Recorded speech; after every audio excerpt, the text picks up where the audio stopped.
Hello, everyone, and welcome to the Backstick podcast. I'm Jamal Roberts, and I'm joined here as usual by my boy, my co-host, the better half of the Backstick, Dom Okus. Dom, how are you, mate? I'm not sure about that, bro. I think you're being too humble there, but I'm great. I've had a good weekend. The sun's out here in Austin, Texas, and my team got a big result this weekend. For those who've been kind of here watching and stuff, I'm a West Ham fan. And so I've got a lot of Arsenal friends. So giving a lot of banter in the group chat. And just as we were talking off air, our guest today, Mr. Alex Greive, is also an Arsenal fan. So I just wanted to ask you, bro, how are you feeling after yesterday's result? Do we think that the title race is over? Straight in! Are we Arteta out? Like, how are we feeling? Oh, and also, welcome to the Backstick podcast. Thank you for the warm welcome, bro. So how are we feeling, man? Talk to me. Nah, title race is over, I'd say. Yeah. I think it was over when we didn't sign a striker, and then Havertz getting injured straight after that as well, bro. Yeah, it's not looking good, but I'm Arteta in, bro, of course. Okay, fair enough. Did you get a chance to watch the game yesterday? I watched the first half. Stuff. Was the goal Maybe in the that's first all I half, needed, bro. or was it in the second half, or? End of the was in, first. end of the first half, right at the end. 1%. Yeah. Little jinky run, cross the Bowen, header. Beautiful. Yeah, because that's mad, isn't it? How they've got like the two best centre backs of all time, but little Jared Bowen gets a Do you know free what I header mean? in the box. It's mad, isn't it? In the Greivo, what have you got to say, 6-yard mate? box, Oh my days. Yeah. Oh, your hands. That's what I mean. Cancel this, bro. Bleep it out. Oh, your hands. Honestly, Greivo, I've never seen the man so happy because, you know, me and him, I got no leg to stand on. I'm a United fan. We're rubbish, whatever. You know, you can say whatever you want. It doesn't even hurt me anymore. That's sad. That's sad, mate. I've never seen Dom so happy in my life. He was dancing on his Instagram stories. He was calling people out left, right, and centre. Wow. See it, mate. We'll let him have his moment, eh? There you go. He hasn't been this happy since you won what's that fake European trophy we won? Fake European trophy. It's called the UEFA Conference League. Yep. And it's a European trophy nonetheless. No one can take that away from us. Simple. You would love to get You're your right. hands on that, Jamil. Exactly. Yeah. Well, we could still win the Europa League, but it's probably not going to happen. But you know, It's not. nah, it's probably not going to happen. Oh God! Just drop some in my lap. Sorry. All right, Dom, are you satisfied? Yeah, satisfied. Well, I just wanted to come in hot, you know, but now that he's relaxed, he's feeling good. We can get into his career and that. I know about Just wanted to- It can only get better from here. Can only Yeah, get better, you know? exactly. And with that, talking about better things, Alex Greive just made the move back to the US, back in the US, in the USL, San Antonio. How happy are you to be back in the US first and foremost, and to be at a club like San Antonio? You know, I've never heard anything but good things about the club, and you know, you're just excited, looking forward to obviously the next 2 years with the club at least. Yeah, pretty buzzing, to be honest. I think the last sort of 6 months of my career didn't go so well, and when I heard there was like a sniff from San Antonio, I was pretty excited because I obviously always followed the USL and I've been at college over here as well. I had like an idea of like which clubs I would want to play for one day in the USL, and San Antonio was one of them. So as soon as they were interested, bro, I was pretty keen. Yeah, nice mate. And you said that you always kind of had half an eye on it. Was that? And I don't kind of want to look back too much already, but like for me, I thought it was criminal that you didn't get any offers, or at least from the outside looking in, didn't get any offers when you left Northern Kentucky, right? Like, I mean, for me, like you were one of the best players I played against in college. That you just weren't necessarily on a team that gave you the exposure, I'd guess. But was that always in the back of your mind that you wanted to kind of like close the story on the US, like, and actually sign that deal in the US and finish the story sort of thing? Yeah, a little bit for sure. Like, as I say, when I was over here, I always kept an eye on it. So I always wanted to play in America one day professionally. Yeah, when I left Northern Kentucky, it was a bit of a weird one though, because I don't know if you know this, but I actually transferred to the University of San Diego, but it was just when COVID happened. So I ended up going home and then studying online, did a semester at San Diego, and then eventually just binned it because I was playing back home in New Zealand and I didn't want to go back to America at the time. So yeah, it was a weird one. But I wonder what would have happened if I played out my like senior year, maybe if I would have got any offers then. But yeah, not one sniff when I was over here. So Yeah, that one it always confused me, and me and Dom were kind of talking off air when I mentioned to him that me and you were chatting about getting on the pod, and Dom's actually very familiar with you as a player from playing for West Virginia United when you were in your when you were in your Dutch Lions days. I'll pass it back to Dom. Let's just get so obviously, like, what have you got for me, Dom? I was only joking at the beginning of the podcast when I was getting onto you about Arsenal and that. So please take pity. But cool. So basically, this is the year that me and Jam met. So it's 2019 summer. Yeah. So it's the end of my senior year.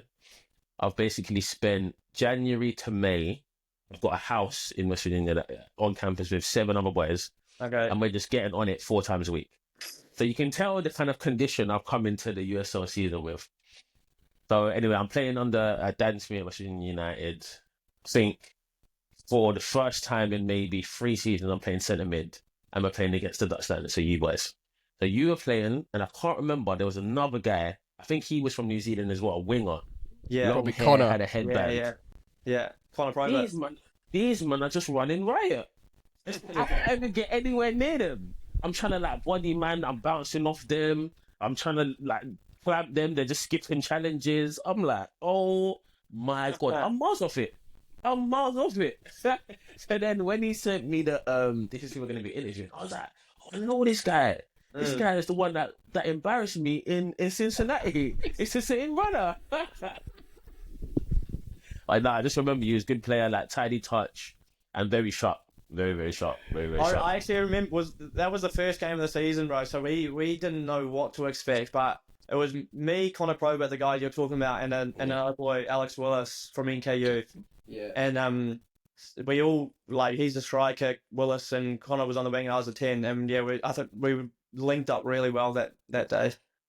Yeah, we got moved to, man. Yeah, I think am I right in thinking that Greivo, at one point when you fouled him, you said, "Do you just want my shirt?" But yeah, bro, I can't get near the guy, bro. So I would never say anything like that, bro. I'm just like clutching at everything. I'm 2 seconds late to every tackle. My touch is coming off my ankle bone. Like, I'm just sloppy this whole game. And I remember, I think you've done a little turn in the midfield. I'm 2 seconds late, so I'm just grabbing your shirt and I'm just holding on to you. And I've just held you, professional foul, whatever, slow the game down. And you're just like, bro, do you just want to take my shirt home? I was like, yeah, fair. I didn't do anything. I just got in position. I didn't do anything. No, I would never have said that. I need to transfer bread. I ain't got time for banner. Not me. Not me, bro. Not me. That'd have been Connor, to be fair. He'd say something like that. Mate, is Connor still playing? Because I always thought he was a player as well, man. Oh, bro, I always say that year for Dutch Lions and for NKU, he was so good, man. And then he's still playing now. He's playing in New Zealand, like similar to what you'd be playing in the NPL and Aussie in New Zealand. Yeah. I think he's got a pretty good job, and he's getting married now as well, so he's pretty settled down, I think. But yeah, that year, mate, I still think one of the best players I've played with for sure. Yeah, no, he was. Do you know what? Like, he was so like, he was one of them where Like, he was really good at dribbling, but he was big as well. Like, he was strong as fuck. And, like, it profile-wise, he had everything to make it as a winger. Yeah, Like, for sure. It just always baffled me that he never did, like, in the US anyway. But again, that maybe goes back to, like, you guys just maybe didn't have, like, the platform at NKU that maybe you deserve. Because I know Alex ended up going on to Charlotte as well, right? Yeah. And that was just, I don't know, how the gaffer down there got all you boys in one team as well is just ridiculous. Because didn't you have such a good team at NKU, but we just never actually produced, and like we didn't make the conference tournament once in 3 years. Yeah, see, that's just fucking mental, mate. Like, some of the players you had. Yeah, I know. I still can't get around it. Like a nice stadium as well, like good pitch. Like you had everything needed. I don't know what wasn't clicking, but from the outside looking in, like I remember it was always one of our hardest games when we'd come play you or you come to us. Like, and we had a decent team, but like it was like bloody hell. Like we could never believe it at the end of the season that you boys fell off, or like some of the results we'd see, because it's like, well, that's not the team we fucking played against. They only turn up when they play against us. Yeah, we actually did though. We had some feisty games against Marshall. I remember they were always really good. Yeah, well, I think when you put like a couple of, you know, when you mix in, because obviously you had Alex Willis, Bruce as well. You had obviously yourself, Connor, and then like we had Gianni at the time, and then like you went to you guys, you know, and we had a couple other English boys. I think when you mix all of that together, like on a pitch, like it's gonna like come to blows from time to time. But the thing is, I think all of us kind of knew that we would be mates as well. Like especially when Gianni hopped over from Marshall to you guys. Like I think that was like I already had a kind of an idea, and once G was like kind of filtering back to me, like, nah, these are actually really good lads. Like I sort of like knew from then on anyway. So that's nice of Gianni saying good things about us. I'd hope. Yeah, feel free to say something back, mate. All right, moving on. You big. Oh God. Yeah, and just to kind of like jump back into San Antonio before we move on. So like, how you guys obviously looking? You're in pre-season right now, and obviously it's not started too well for you, has it? Let's be real. The Trialist giving you a concussion on the fucking first week. What's happening there, mate? Yeah, you couldn't make it up, eh? Honestly, I swear I've done so much work in my off season. I'm coming in so fit, and I'm like, yeah, I'm gonna smash this pre-season. The visa gets delayed for however long, so there's 3 weeks to go in pre-season. My first full session, I get an elbow from the Trialist. Concussion, 2 broken bones in my face, and I'm out for 2 more weeks. So I'm gonna get one week of pre-season under my belt. Hey, yeah, you score on Not week ideal. 1, it'd be worth it. So what's like? So you can't do any rehab for that, right? Like you're just sitting tight, or literally the last week I've done absolutely nothing. Like they say, because I had to wait for like all the swelling in my face to go down, and obviously I'm like still concussed, so I've got to go through all that like protocol. So yeah, I was literally doing nothing. Can't even do uppers or like anything in the gym. So I felt like a lazy bastard, to be honest. But God, yeah, that's the worst. That's like that, and then like if you ever did something to your ribs and stuff, they're just injuries that you can't do fuck all about, can you? Yeah, like, and they're just bad ribs as well before, and that's a niggly one. Yeah, yeah, I can't imagine. Just a quick question on that then: has that actually given you more time to get settled like off the pitch? Because obviously now you've got a bunch of time, right, to like think about sorting, living, and getting to see the city and getting Wi-Fi set up, bank account, whatever. Does that actually?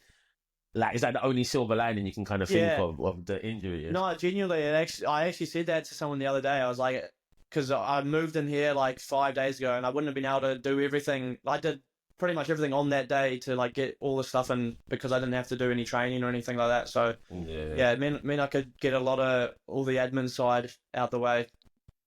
Yeah, man. But people don't realize, right? When you move from another country, like you're starting from scratch, kind of, right? Get your bank account set up, get your socials, like you said, your visa stuff, like you're moving all this stuff, buying furniture, this, that, and the fourth, and it's hard to do that when you're going through pre-season. You're maybe doing 2 days, you're knackered, Yeah. like you're watching films, so like that's the only small silver lining, is that you can probably get stuff settled kind of off the pitch, you know.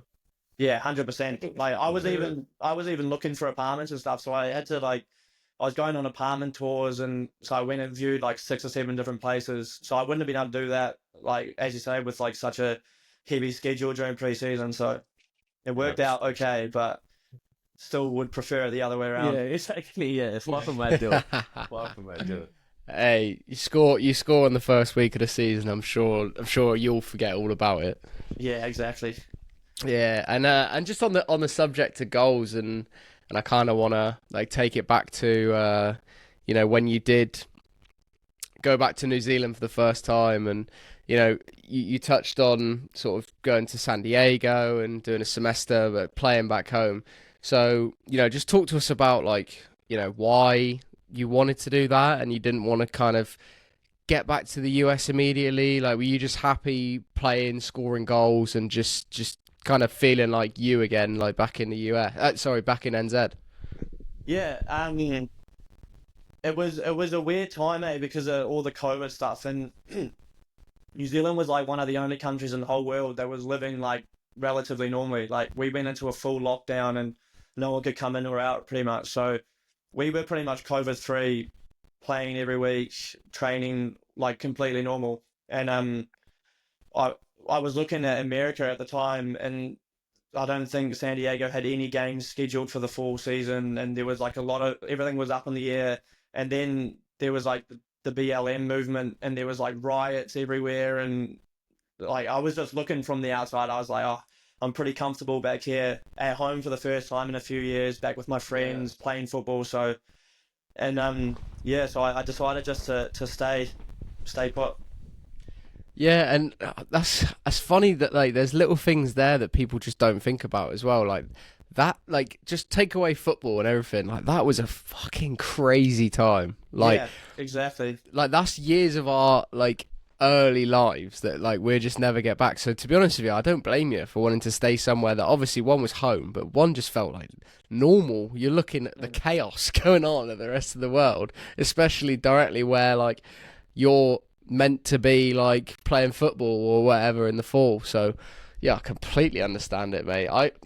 To be honest with you, I was in America when all that was going on as well, and I was in West Virginia, so there wasn't too much going on in West Virginia as far as vaccination protests and the BLM movement and everything like that. But like I thought the exact same. Like it was chaos. It was chaos. Dom, were you in the US or were you in the UK when all that so I was going to say, so I was in DC when all of this was going on.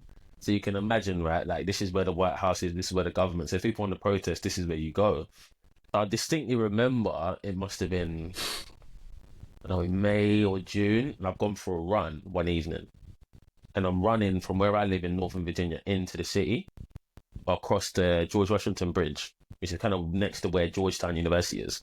And I've been stopped by police. And they're like you can't go any further. Like, we're shutting this whole area down. Like, there's like curfew. Like, you need to go back where you've just come from. Like, and I was like, what? And it was like, yeah, everyone needs to be in by like 7 p.m. or something. I was like, never heard of like anything like this before. And I was like, what is this? Wait, was this for riot purposes or was this for COVID lockdown purposes? No, for riot purposes. So they thought there was going to be like something going on in this area. They had intelligence. There was going to be something going on. So there was like a curfew, complete lockdown of like a 5 to 10 block radius, and no one can go in this area. And I was like, I literally ran this path 2 days ago. Like, what are you talking about? So yeah, it was nuts. It was a crazy time. Honestly, yeah, that's mad. Yeah, Greivo, I think you made the right move, mate. There. Yeah. Yeah, that's mad. I can't imagine that. To be honest with you, I would have been happy to go home anyway. I fucking hate running. But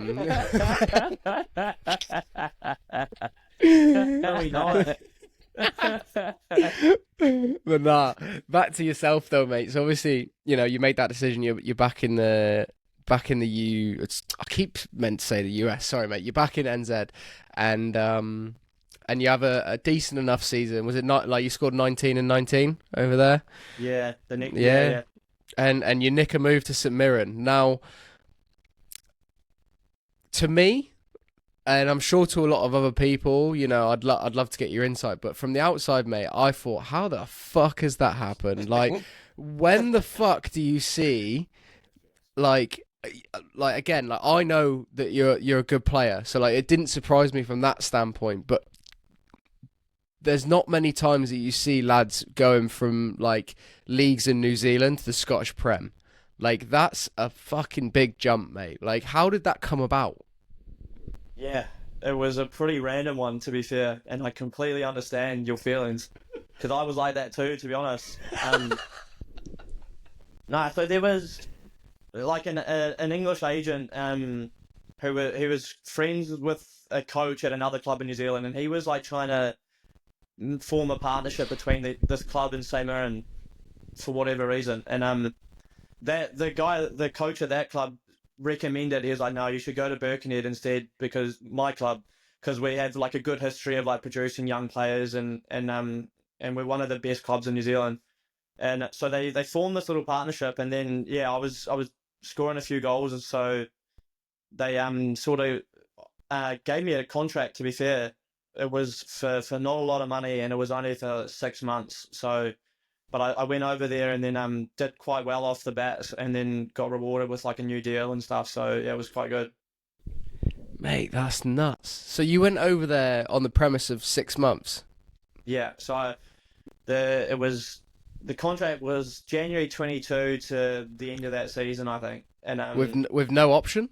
No option or anything, and wow. So I went over like 1 or 2 months earlier, before the January window, so they could have a look at me and so see if they wanted to bid me not offer or anything. But yeah, I ended up doing well and playing for the first team, which was a surprise, to be fair. Mate, that's a mad story, and like I remember like you hit the ground running as well. Like when you went in there, you know, when you got your time on the pitch. So how long was it between, you know, when you say, you know, touchdown, you know, you ended up playing your way into the team? How was it? Was it in the summer that or did they want this new deal like wrapped up before the end of the season? Nah, so actually in the deal there was like, if I play 5 games or something, the money would go up, and then I think if I played 10, it would be extended a year. But then right. at the end of that season, they gave me a new deal, which was 2 years long and on better money and all that stuff. So yeah, it was pretty good. Bloody hell. That's a mad story, mate. Yeah, no. Were you surprised by the standard? In like, not in like a disrespectful way to the Scottish Prem, but the fact that you've gone in and like you've been able to prove yourself, and then now you're playing. Was you surprised that you were like of that level, or did you always back yourself kind of going in there? Nah, like I'll be honest, I always back myself in that, but I thought, like I said to my friends when I was flying over, I said if I play 1 game for St Mirren, I'll be like a happy man. I was like, I could die happy. So yeah, when I got over there, of course they were so good, and they were levels above me. But yeah, I think I just adapted quite quickly and adapted well. So sick. Yeah, sick. I'll just extend on to that, and like I don't want to blow too much smoke up your ass, but like it didn't surprise me that you fit in and, like you said, adapted, because I always felt like, and at least this was maybe a consequence of like where like you'd been in college and where I'd seen you play, but I always felt like you were levels above like where you were, and if you were put into a better team, like that would bring more out of you, if that makes sense. So like from my experience of playing against you, like that doesn't surprise me that you were instantly surrounded by better players and you just kind of rose to that and like went along with it. So like yeah, it makes sense in my eyes anyway. Yeah, I think like that. I would say that happens for most footballers. If you're surrounded by better players, it makes your job so much easier, and yeah, so it made things easier for me, and I was able to do well. Yeah, and talk to us about like the difference in the culture, like in terms of the fan base and the game day atmosphere. Like, what was it like playing? You know, the St Mirren fans and everything. You know, the Scottish Prem, general. You know, a lot on the line, a lot of emotions. people's livelihoods. Like, what was that experience like for you compared to New Zealand? Yeah, just complete polar opposite to New Zealand. In New Zealand, they're like, well, for games that I was playing in, there was only like a couple, like 500, 800 people there.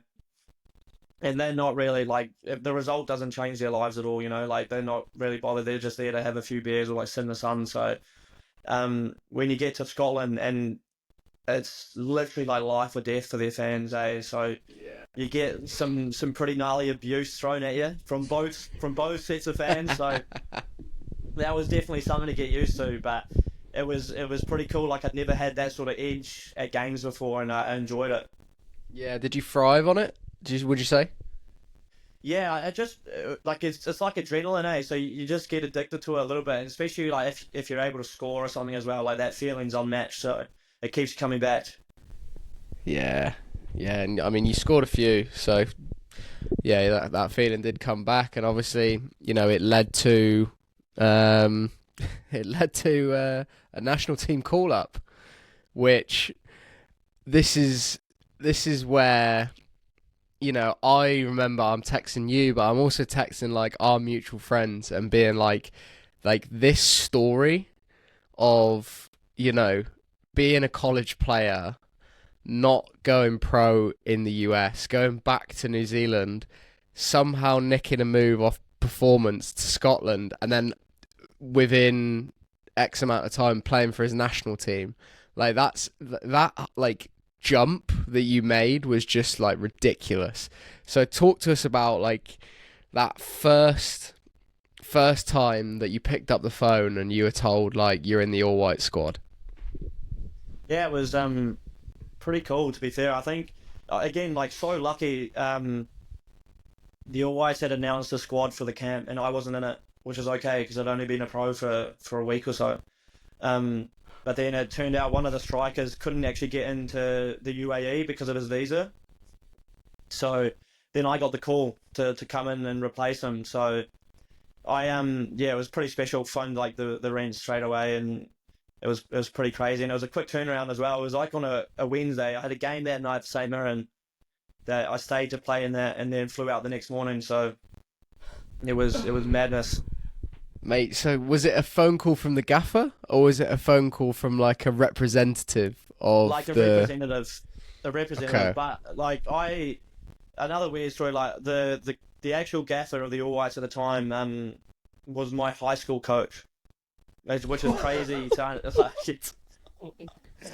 Every time I say that to like Europeans, they're just like, "What on earth?" Like, that makes no sense. But he played for Leeds United. He had a good career, and he was like, our high school was like just so football oriented. Like, it was probably the most strict and disciplined training schedule that I've had in my whole life. Like, that's pro clubs included. Like, it was pretty on it. So I had a good relationship with him. So I knew, like, as soon as I was sort of like playing professionally, I'd have a chance again in there. But yeah, it was only after a week he called me up. So it was pretty cool. That's so crazy. Like, I don't know what to say. That's mad. Like, because I was actually gonna ask, like, when you was a kid, like, I'm talking 14, 15, 16, did you ever get a look into any like national team, like youth team stuff? I was in and around the under-17s, like never really got in there. I was so small at the time and like pretty weak and all that. So under-20s, I got pretty close. So when did that change? Probably when I went to America. No, I just meant it still hasn't.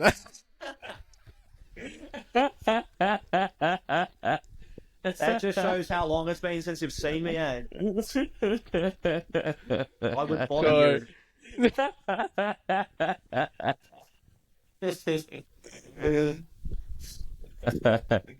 Oh, excellent. Too good. Good. I love it. Oh yeah, so you're saying under-20s you got pretty close. That was when you was I got close to the under-20s. Again, got dropped, and then I got really close to the Olympics, which was the under-23s, and then got dropped like the day before they left or something. So a whole lot of nearlies to me. But then, yeah. Okay, but you was like a known entity to the like people who are in and around the national team and the national. Okay, cool. Okay, cool. So like you see some folks like I don't know, Jamie Vardy for example, right? He probably wouldn't have been known to anyone in the England setup until he bursts on the scene and is doing his thing in the Premier League, you know, for Leicester. Yeah. So wondering if it was a similar kind of situation, but it sounds like they were kind of tracking what you're doing, like even if only a little bit, they were tracking what you're doing. So kind of makes sense where you got the call up. Yeah, I mean, New Zealand's a pretty small place, eh? So, like, if you're in a good environment at any level, they'll sort of know your name and like know what you're about. So, Right. Yeah, and just to kind of stay on the subject of New Zealand, obviously, well, I guess he's your mate now, isn't he? Chris Wood. He's doing all right this year, and he's having a good season. He's not doing too bad for himself, eh? Bloody hell, where's that come from? Oh, he's got it in his locker, man. Come on. Oh He's a no, batsman. absolutely. Like, but listen, if you told me that you'd be banging him in left, right, and centre for Notts Forest, and they'd be in a Champions League positions at the beginning of the season, I wouldn't have believed you. So, yeah, it is crazy. It is crazy. are you all in the group chat giving him support? Go on, Chris. Go on, Woody. Yeah. I wish, mate. Hey, you wouldn't have my fucking name saved.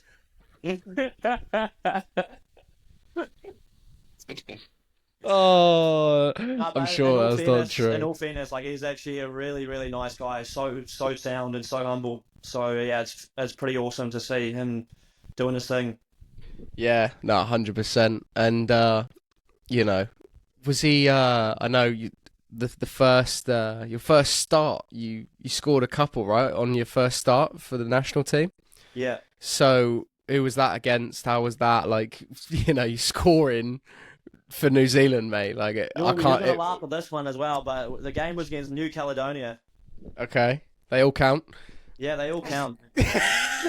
That's what I'm joking. Anyway. I'm joking. But to be fair, it was in a World Cup qualifier, so there you go.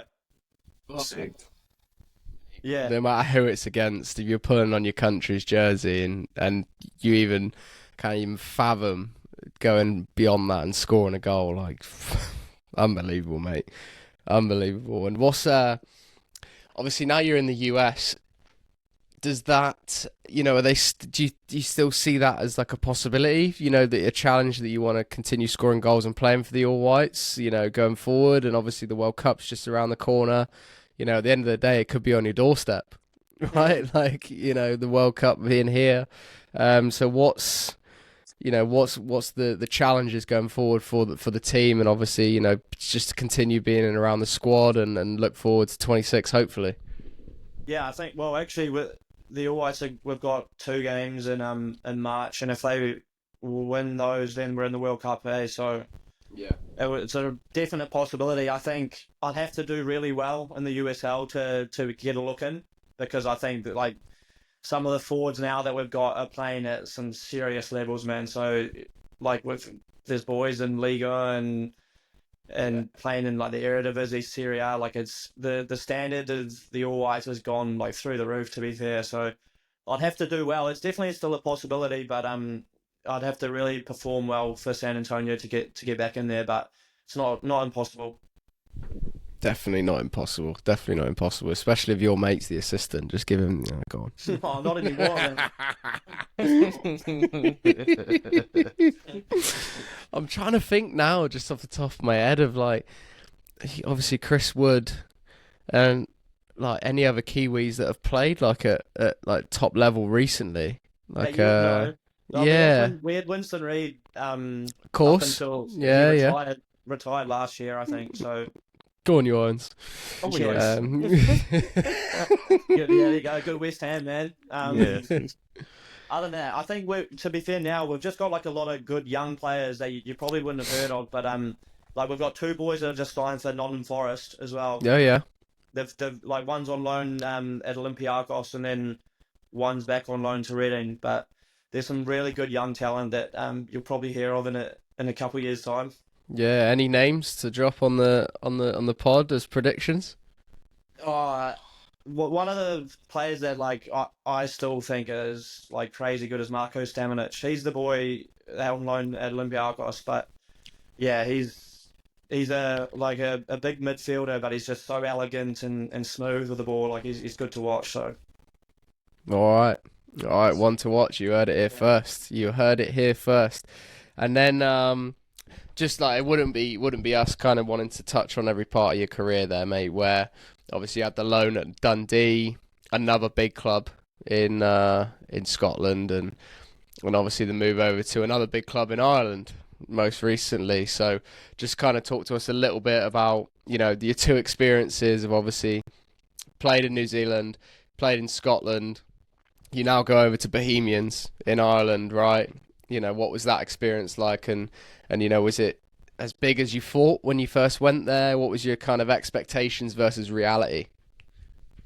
Yeah, on the Dundee United one, I think that was I got a loan move there. I was sort of coming to a point at Cimarron where I wanted to play more minutes, really, and the manager was real supportive. He said, like, I'll keep you here if you want, but he said, it's up to you. And I had the chance to go to Dundee United for 6 months when they were in the title race in the championship. Right. So I looked at that and I was like, well, like, there's something different, something I want to be involved in. So yeah, I went there for 6 months. We ended up winning the league, which was sick. I got never a bad thing. Yeah, never a bad thing, and had some good nights out at the end of it. So, I sort of I done my ankle with like a month to go, so I wasn't really a part of like the full run-in. So, didn't really feel like properly a part of it, if you know what I mean. Like, you always want to be playing and stuff. So, yeah, that was a good experience though, and I learned a lot because the pressure we had then was like crazy, man. Like every week in a title race at a club that should be in the Premier League and like should be up there in the Premier League, their fans like weren't accepting like not winning the league. So that sort of pressure was like really different to what I've felt before. So yeah, that was a good experience. And then yeah, Bohemians after that as well. Again, as I say, it was a really big club. I didn't probably understand how big it was until I got there. They got a crazy fan base. Like, they just played their first game against Shamrock Rovers in the Aviva Stadium the other day and got like 33,000 there. So, wow, yeah, wow, that's Dad didn't even have that expectation. Maybe it's just English arrogance, I guess. But like that's yeah. Yeah.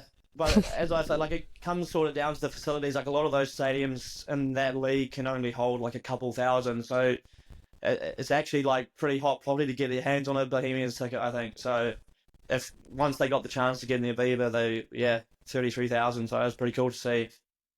Wow. Yeah. Well, you've played for some big clubs, mate. You've played for some big clubs, and San Antonio is a big club in America as well. And just to kind of click back into that. It's to me from the outside looking in, and I remember when it was announced that you signed. Like, the one thing I said to you was like, they're a club that from not my experience, but everything that I've heard, like they do things the right way. They run their proper football club, and I feel like the USL in general on the landscape is there's a lot of clubs chasing that, but San Antonio kind of falls into that bracket of, that pod of clubs that run themselves to like as high a standard as they can. So, I think you made a really good decision, to be honest with you, mate, and to go back out there and play, and once you get your head right, literally, back on the pitch scoring goals, pal. But I think that's a good time for us to click over, because you mentioned a couple things in there, a couple of nights out and a couple of goals and a couple of names and this and that, but we can dig a little bit deeper into that. So I'm going to pass you over to Dom, and he's going to take you through extra time on the Backstick Pod. Everyone's favourite part of the show, extra time. Now, I'm really coming to my own in this part of the show, man. Like I said, like on the Twitter today, I actually want to give a shout out to USL Insights. They said they're really enjoying this part of the show. Like I said, on the Instagram and the YouTubes, they're calling me Steve Harvey with a skin fade. So I'm just really enjoying my role here as the host. So I'm gonna take you through 4 questions that I go through with all of our guests. And the first question is, who is the best player you've played with?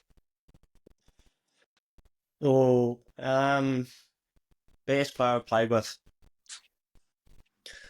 If you're counting Chris Wood, like you've obviously got to say Chris Wood for what he's doing now. But there's an Irish boy on loan at St. Mirren my first year, and without him, mate, we would have struggled big time. He carried us. He plays for Colorado Rapids now. It's Connor Ronan. Yeah, he's a little midfielder, like tenacious, really good technically, great passer. Yeah, he was really, really good for us. Sick, sick, sick, sick. Second question: who's the best player you've played against?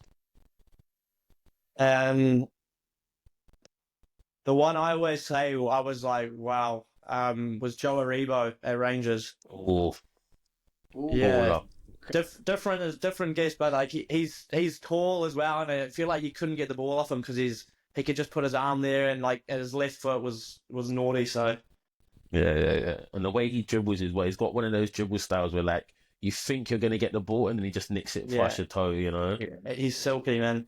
Yeah. Baller. Right, this is gonna be an interesting one, and if your friends are watching, this is gonna upset them, but it's fine. If you could pick 3 teammates, past or present, to go on a night out with, who would they be and why? I love this question, the reaction. We got to put together like a reel of all the reactions to me asking this question. Because they're all the same. They're all just like, Mate, oh, no. honestly, you ask best player you played with. Oh, this guy. Best player you played against. This guy. Yeah, no problem. Want to go on a night out? Ah, fuck you now. So okay, good. I'll try and narrow it down because I've had some great teammates in the past few years, but No. Ryan Strain and Connor McMenamin from St. Mirren. Well, Ryan Strain's at Dundee United now. We were really close and we had some good nights together. And then a guy called Ross Doherty, who was my captain at Dundee United as well. He's good. He's good for it. Now tell me these 3, break it down. Why have you chosen these 3? Because like you said, you've had many great teammates over the years, but why these 3 in particular? Well, they're just good fun, man. They're good fun.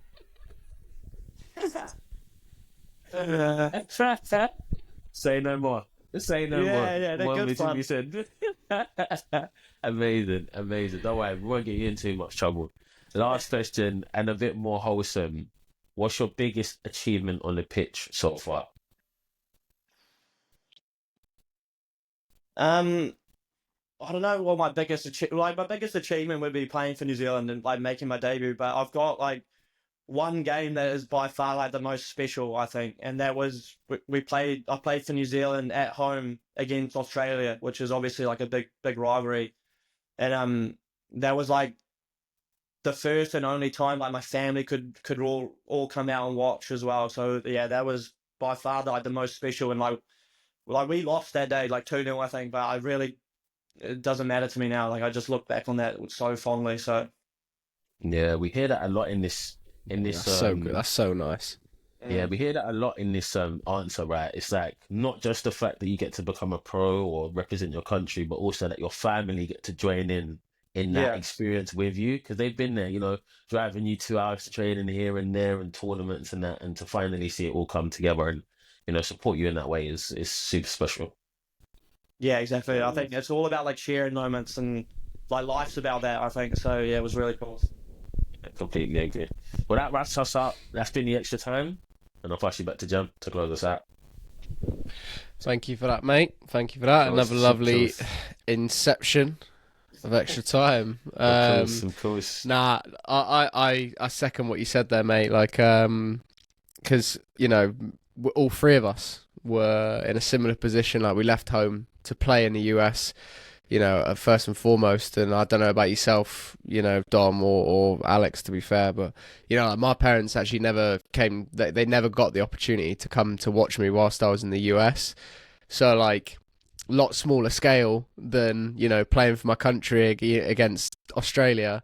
But, like, you know, my parents are now able to watch me play. Now I'm playing in England again and whatever, and it's just a different feeling. Like, it really is. Like, you feel like, I don't know about you, but like, I feel like a kid again. Like, I catch myself like looking over at my old man, like whilst I'm playing again, and I'm 26 years of age. Do you know what I mean? But like, I don't think that feeling ever leaves you. And like, to do it for your country, mate, like, unbelievable. That, bloody hell. Are you I was going to say quickly, are you looking over your dad because you know he's going to bollock you if you say crap? Or are you looking over because... Oh, you looking over because he's like, yeah, that's it. Yeah, I've got to get on the pitch for that. I mean, just when I'm warming up. Oh, yeah, cheers, mate. To cut you off, mate. Was you going to say something?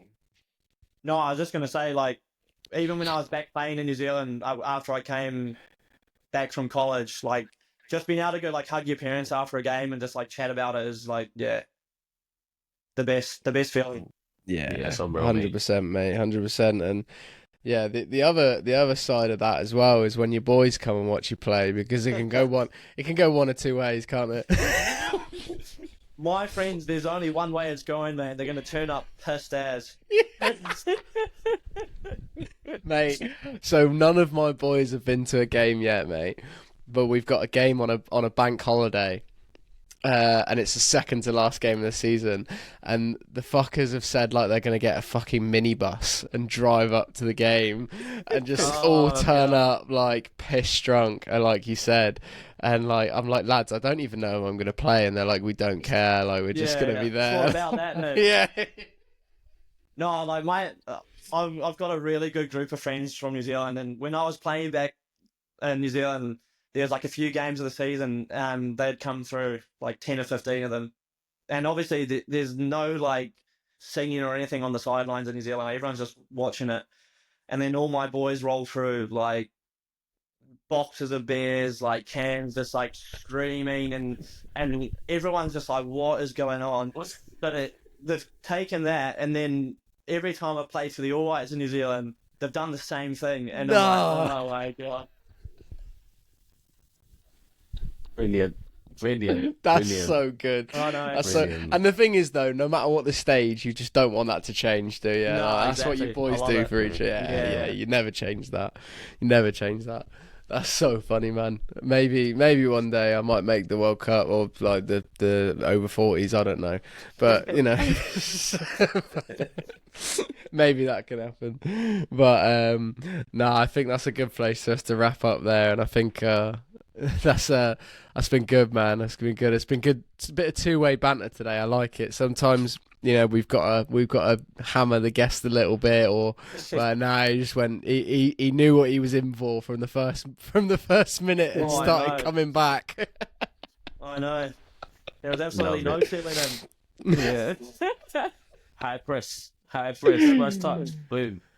Oh God, I love it. But yeah, I mean, and that's a long-winded way of me saying, you know, I really enjoyed this, mate, and Dom, I'm sure you have as well. 100%. Alex, I hope you have. Yeah, man, been sick, mate. It's my pleasure. Yeah, it's the vibe we're looking for, man. Just three lads, just shooting the shit about footy. So now we appreciate it, and yeah, I guess like I said, it's a good time for us to wrap up. So, you know, from all three of us, you know, if you've made it this far, we're coming into the 49th minute of the show. And you know, as always, this is my opportunity to kind of ask you a question, because, you know, I'm not going to beg you. I'm just going to ask you, like, why haven't you subscribed? You know, you're here at this point, like, you know, clearly, like, you know, you might fancy Alex, so just do it for him. Like, if you want to see more, like, you might fancy him. I don't know. Nah, but in all seriousness, thanks ever so much for listening, and go hit the like button, subscribe on this one, and if you want to see more of this, or like we always say, comment down below or comment on the socials at thebackstickpod. Let us know who you want to hear from. But without further ado, I think it's about time where, you know, once again, from the three of us, thanks ever so much for listening. And yeah, we'll see you next time. See you next time. Peace.